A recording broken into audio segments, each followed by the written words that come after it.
Hi, it's David Weegenaar here. It's the 31st. See, I've got to say that with a TH when Dutch person from Dutch parents, I mean, like I am, when we say the word, we have to put the with our TH instead of da, or whatever. Anyway, it's the 31st of August 2017 and I bring you a problem today, and that's the lesson for the day. Yesterday I played in what is the actual Canterbury Chess Club Lightning Championships, which is 5-minute chess, which suits me to a T, of course.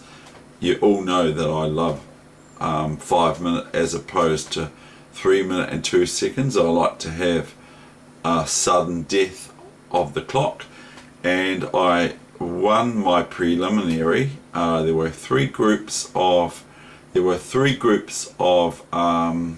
what were they? 3 groups of 6 players each, okay, and I got 5 out of 5 in my preliminaries, and I had a little bit of luck, of course, you always do, or I sometimes don't always have luck, but so I had a bit of luck, and some of my opponents had a bit of bad luck, I suppose, I don't know, but anyway, I played that and that was all good. So now I got second to a very, very strong chess player who got 4 out of 5. I got 3.5 out of 5 because I drew with a Filipino player who I didn't know, and it's called the Filipino Gambit or something like that. You just don't know when you're playing Filipinos who they are, because they just come to the club out of the blue, etc. So I was white in that game, and it was a draw, and my opponent was forced to deliver perpetual check, because otherwise I was going to come back into the game and with material advantage. So he thereby took the draw opportunity, which is the perpetual check, continual check, and I was going to say, well, where's your score sheet?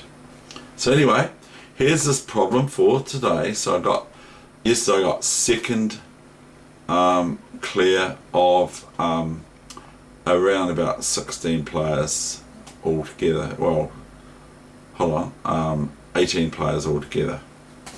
Okay, here's this problem for today, and I hope you like it.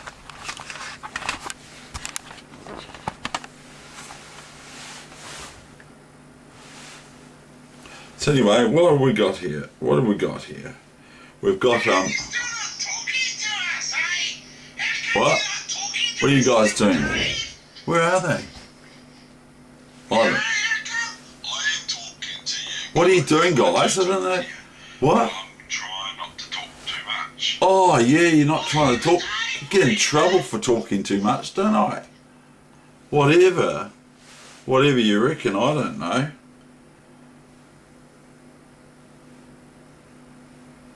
I just don't know what's going on there, guys. I'm sorry, I just don't know what's going on there. So anyway, I'm not sure what they're up to, those. What? Yeah, I better get a move on. Yeah, it's my sponsor talking again. Yeah, I don't know. What? I don't know what they're talking about. I don't know what you're talking about. I didn't do anything. What? Get you out the cupboard. Right, let's go. Now, be quiet, guys. Shh. Right, now, anyway, white is to play here and force resignation or something like that.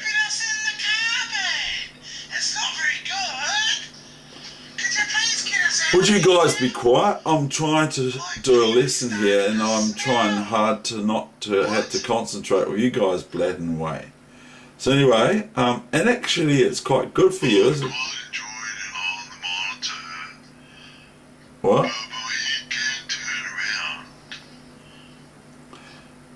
Your head can turn around. Okay, right. Anyway, so it's quite good to. I read once that it's good to have someone blow smoke in your face while you're trying to concentrate on chess. Yeah, he agrees.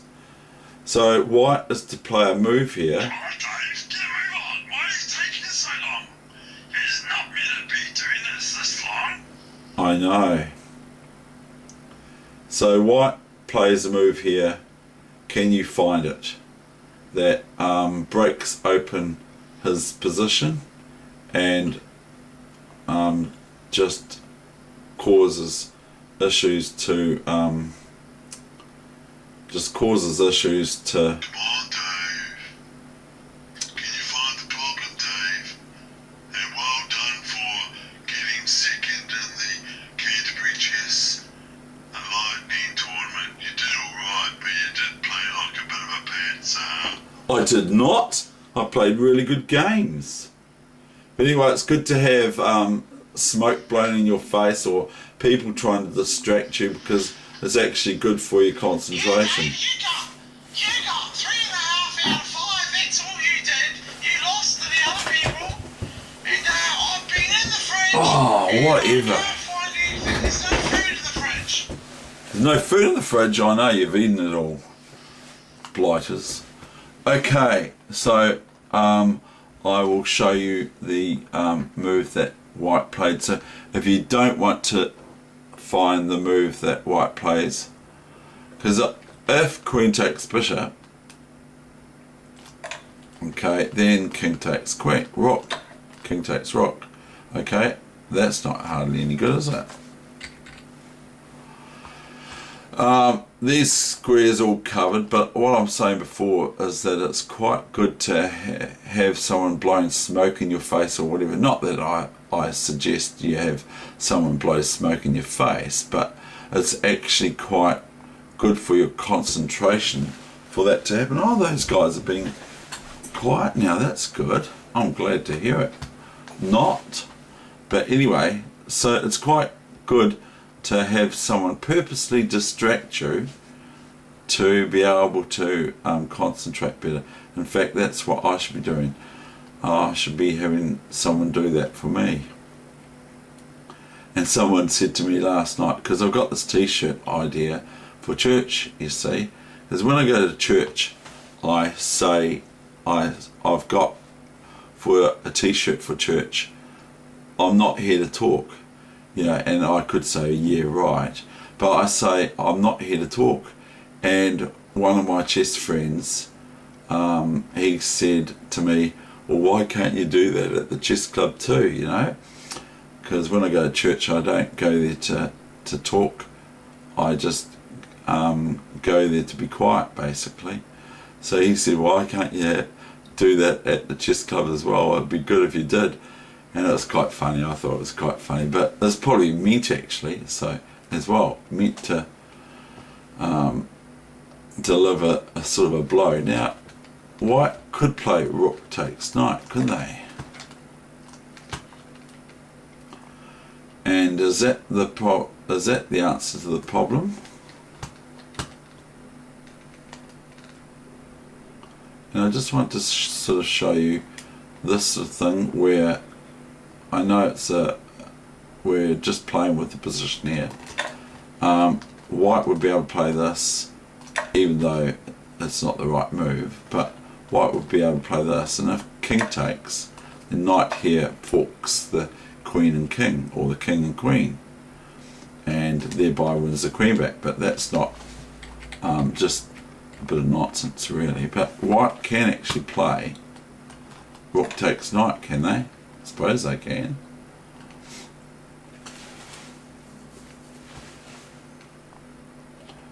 And thereby probably rook, new variation, rook b8, and if queen takes bishop here, then king here.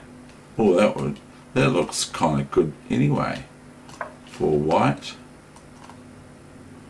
It looks very good.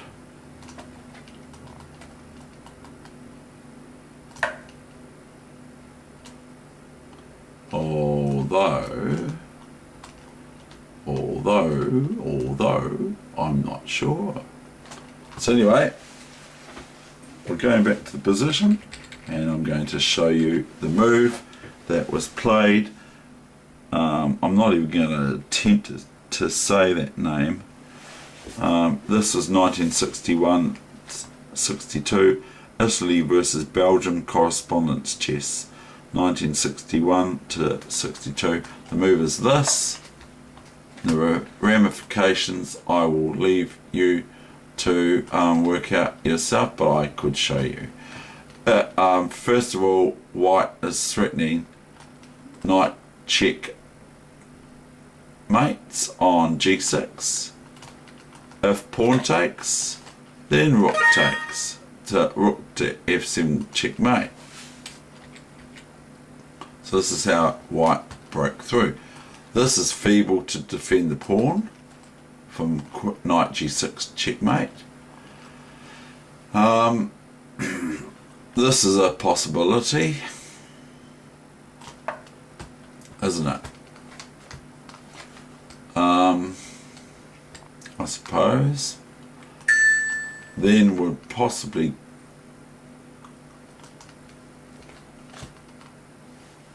now what would we play here?